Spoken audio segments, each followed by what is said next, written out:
So you remember at the start of the Iran war, everyone said there was this oil shock coming that was going to basically blow up the whole world. World fears an oil shock. Oil shock. Oil shock. Global oil shock is raising alarm. This has the potential to be the biggest oil shock in history.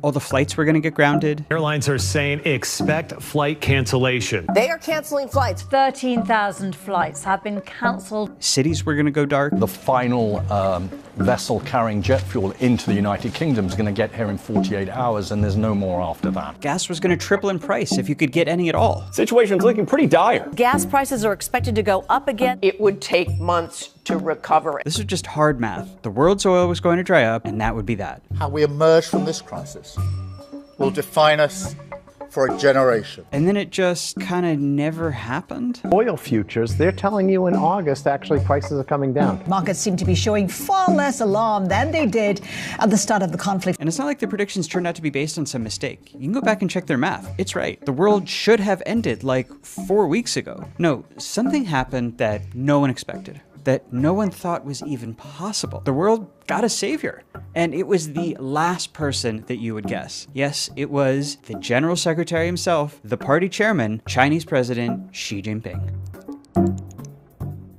And if you're thinking, okay, why didn't I hear about this? It's because China pulled it off basically in secret, which is kind of a weird way for an aspiring superpower to save the world. And it gets even weirder because the country they saved most of all is their chief rival, the United States.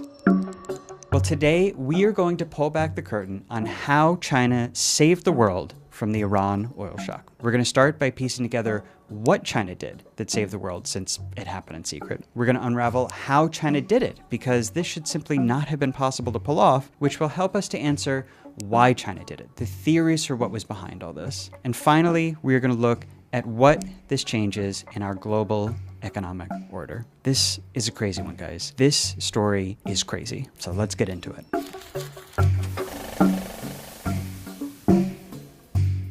Okay, so to understand what China did, we're going to use the board to map out the global oil economy, what happened to it from the Iran war, and then what China did to save it from completely imploding. Good? So the main thing about oil is it's traded in one unified global market. That means all the world's producers sell into the same big supply of oil, which the world's consumers all buy from. And this is why when something happens in any part of the oil world, like, say, a war in the Middle East, it affects everyone. And on any given day, there are about 100 million barrels moving through this system. 100 million barrels produced every day. And that is also 100 million barrels that gets consumed every day. And it's really important that these two numbers are the same. Every drop of oil that gets produced every day gets sold and consumed every day. There is zero slack in the system. And that is why it is such a big deal when the Iran war starts and Iran shuts down the Strait of Hormuz. And doing this, shutting down the Strait of Hormuz, blocks 20 million barrels of oil per day from reaching the world. So now we've only got 80 million barrels a day in output to meet 100 million barrels a day in demand, right? This equation no longer balances. We now have a 20 million barrel a day deficit. And this deficit means that pretty soon, 20% of the oil-consuming world was going to power down. That's 1 in 5 flights, 1 in 5 factories, power plants. It's a global calamity. Still, the world is ready with a couple of defenses, including this: oil pipelines that go around Hormuz. This is the East-West pipeline, known as Petroline. That big one is controlled by Saudi Arabia, and then the United Arab Emirates controls the other main one. This is the Abu Dhabi crude oil pipeline. And these pipelines add about 7 million barrels of oil back into the system. It's a lot. Okay, so now, just to make sure we're keeping score, we're at a negative 13 million barrel a day deficit. Right, we removed 20 million barrels from the system, we added 7 million back in, 13 million deficit. It's better, but it's still really bad. Okay, so you guys are still with me? The other big defense that the world has is strategic petroleum reserves, emergency stockpiles of oil. These tanks are all full of oil. America and other countries keep huge stockpiles like this for emergencies. And there are even bigger US stocks I can't show you because they're kept in huge salt caves thousands of feet underground. Tons of countries have these reserves. Here's Japan's, one of the world's largest. A week into the war, 32 of these countries got together and all opened up their reserves to the world. This was the largest release of reserve oil in history. Hundreds of millions of barrels from dozens of countries. It was a huge deal. But the war dragged on, and it was stretching out these releases. So in the end, they added up to an average 2.5 million barrels per day.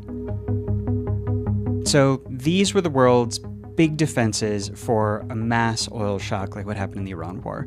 And together, these bring our deficit down to 10.5 million barrels a day. This is still a calamity, more than 1/10 of global energy usage. And it gets worse.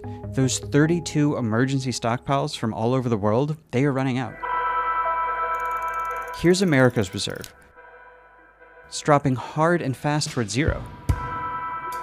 Here's Japan. It's same thing, absolutely plunging. So not only are these reserves tiny relative to the hole they have to fill, but they're only good for a few months and then they are gone, man. Which is exactly why everyone looked at all this and said, yeah, the world is ending. Until a few weeks in, people started to notice something weird happening. Good afternoon, everyone, or good morning, or good evening, or wherever you are. This is from a conference call a business intelligence firm called Kepler held back in April, walking its clients through what was going on in the oil market. And they focused on one thing in particular. What's happening with China, right? So I just want to look at China monthly imports right now. China's oil imports, that's those bars in the chart, had suddenly dropped to half. Half. See, and how long could that carry on? I know those guys did not seem super emotive about this, market analysts, but trust me when I say, this discovery made people lose their minds. And let me give you some context for why. This shows China's oil imports since 1980, and that rise is one of the biggest stories in the history of oil. This is where China surpassed the US as the world's biggest oil importer and just kept going. Oil has powered China's rise from the start. It fuels their factories, lights their cities, it's the engine of their economy. Yes, China has been building lots of solar and wind, but renewables like that still produce just a fraction of the power that they get from coal, gas, and especially oil. Which is why it seemed impossible that right after the Iran war started, China's imports that have been rising for decades dropped overnight by half. This decline here, 5.5 million barrels a day, is equivalent to more than all of India's oil imports. More than Europe's 5 biggest economies combined. This was the thing that saved the world, China. China took its imports and magically cut it by 5.5 million barrels a day. Which means that what started as a 20 million barrel a day deficit from Hormuz closing is now, after all those alternate pipelines, plus emergency stockpiles, plus China doing whatever it's doing, means that deficit is now down to just 5 million barrels a day. And look, that's not great, that's still pretty serious, but everybody shaving 5% off of their oil usage instead of 20% is the difference between mass blackouts and economic collapse, which is what we thought we'd get, and a few months of higher gas prices, localized flight cancellations, and some gas lines in Southeast Asia, which is what we got instead. So yeah, I would call that basically saving the world, really thanks to this guy.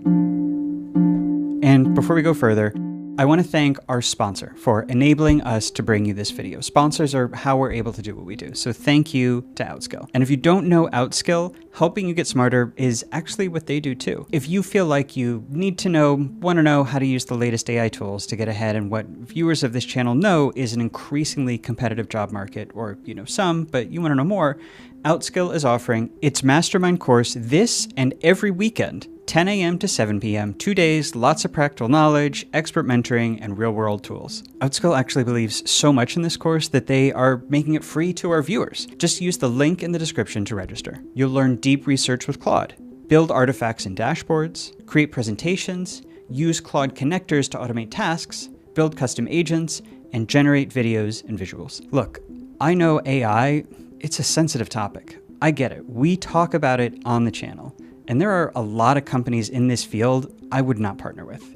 I partner with Outskill because it's a service by and for human beings who, however we feel about this technology, want to better learn how to wield it. It's why OutSkills courses have already been attended by more than 10 million people. Sign up now and you also get, as free bonuses, a full AI prompt library, 50 secret Claude codes, and a personalized AI toolkit builder. So if you're interested, you can sign up for free using the link in the QR code or in the video description. So now let's get back to our story. But China has not said a thing, hasn't acknowledged they're doing this, hasn't said how or why, just stopped importing oil by the largest amount any country has ever stopped importing oil. Poof, overnight cold turkeyed this substance that the entire industrialized world, and China especially, have made essential to their daily functioning for 100 years. And since China won't tell us how they did this, we're just gonna have to piece it together ourselves, starting with a quiet change China made right at the start of the war. This article from 2 weeks into the war revealed that China had ordered a total ban on fuel exports. The context here is China has a huge refinery industry, and what it does is it turns raw crude oil into stuff like jet fuel and gasoline. And most of those fuels stay within China, but because they're good at it, they export a bunch of it to all over Asia. Until March, when China banned those refiners from exporting a drop of fuel. And at the time, everyone assumed this was to preempt a potential fuel shortage within China by building up stockpiles. One reason I say assume is that this ban was imposed, that's right, in secret. That's why the story is credited to 4 sources with knowledge of the matter. That means off the record. But that assumption about why China was doing this was wrong. Turns out it wasn't to stockpile jet fuel or gasoline. It was because China was about to stop importing half of its oil, so those refineries were about to do a lot less refining. So rough math, I'm going to say that accounts for cutting about 500,000 barrels in daily demand out of the 5.5 million that China cut overall. Okay, next big move, and if you care about climate change or air quality, you're going to want to cover your ears here. Coal. This is from a few weeks before the war. Why China is building so many coal plants, and it found that China commissioned more than 50 large-scale plants last year alone. So once the war started, China spun a bunch of those plants online or pushed its existing plants into overdrive, or probably both. But by April, it was burning a record amount of coal. China also figured out a way to use coal instead of oil to make plastics, which usually is a petroleum product. They also found a way to use coal to make fertilizer, which usually also is an oil byproduct. All of which allowed them to, say it with me, import less oil. And we're not sure the exact amount, but let's just say, and this is a guess, another 500,000 barrels. Now, by all accounts, life remained completely normal within China, like even more so than it did in the United States, where gas prices were crazy. But China did find some ways to nudge people to use less fossil fuels. According to this Wall Street Journal story, for example, after Chinese airlines canceled a bunch of internal flights and air passenger traffic declined about 6%, there was also a 5% rise in rail passenger traffic, meaning people just took the train. And by May, electric cars accounted for about a quarter of all vehicles on the road, up 33% from a year earlier. Now, China can't make and distribute 50 million new EVs overnight, but if you already got a large fleet in people's hands from years of subsidies, then when gas prices spike because, say it with me, China stopped importing oil, people with gas cars will start carpooling in their friend Xiaomi SU7 EV, they'll start taking the train, and gas consumption will go down. The effect of this one is hard to measure, but let's just call it another 500,000 barrels. Remember, that is more than half of all the oil that France imports. It is a lot, but we're still not really close to explaining all 5.5 million in China's disappearing demand. And that's because we've got one big thing left. This is China's real secret weapon, and it's something that we, the world, did not know about until now. It's in silos, just like this. This is a chart of the world's largest oil reserves at the start of the war before they got used up. But there's one country missing here, China. And the size of China's oil reserve is, you guessed it, a state secret. But we can get a decent idea. These are some of China's crude oil silos. And the 2 main things to know about them are that they're really, really big, and that the domes on them go up and down based on how full they are. All of which is fully visible from space. There are people whose whole job is to count those silos and how full they are to track how much oil China has saved up. They have more sophisticated ways to check those numbers too, but the silo counting works pretty well. And those silos alone suggest China has 1.4 billion barrels saved up. That's more than every other country's stockpile added together. It would be enough to fill a 12-foot tank the size of Manhattan. And this is just the oil we know about. China also has oil stashed at factories and refineries around the country, and it's been building huge underground caverns to store oil away where no one can count it up. So actually, China might have way more than even the 1.4 billion barrels that we can see. Which means China could use up, let's say, 4 million barrels a day from those reserves, and it would still take more than a year to run out. And maybe even a lot more, depending on how many of those caves it has. Now, I cannot tell you how crazy this is. India, for example, could live off of its stockpile for about 4 days. Europe's stockpile could serve it for maybe 10 or 20 days. And the US stockpile, which took decades to build up and is the envy of the world, would be good for 60 days, which is why, even with the US still importing from all sorts of sources outside the Middle East, Trump cried uncle 3 months into the war. So you can understand these shockwaves it sent when it turned out China, the world's biggest oil consumer, had saved up so much it could cut itself off from the world like this without breaking a sweat. But this raises a whole other question. How did China stow away this secret and impossibly huge universe of oil, a Manhattan of oil? Where did it all come from? And there are basically 2 answers to this. Answer number 1 is Iran, and answer number 2 is Russia. Let me explain. The Iran and Libya sanctions bill I signed today will help to deny those countries the money they need to finance international terrorism. 1996, President Bill Clinton signs a law cutting off the world from buying Iranian oil. We'll get to how in a second. 2022, Russia invades Ukraine, and the head of the European Union makes a big announcement. So today we will propose to ban all Russian oil from Europe, which the US and other big countries joined. All of which did, it's easier actually if I show you on the board. So 2 of the world's biggest oil producers, Russia and Iran, were mostly cut off from this global oil market. All that oil sloshing around, stuck with nowhere to go, nobody to buy it. But wouldn't you know it, bit by bit, actually, let me show you this too on the board. China found a way to get all that forbidden Iranian and Russian oil. This is a report by a think tank called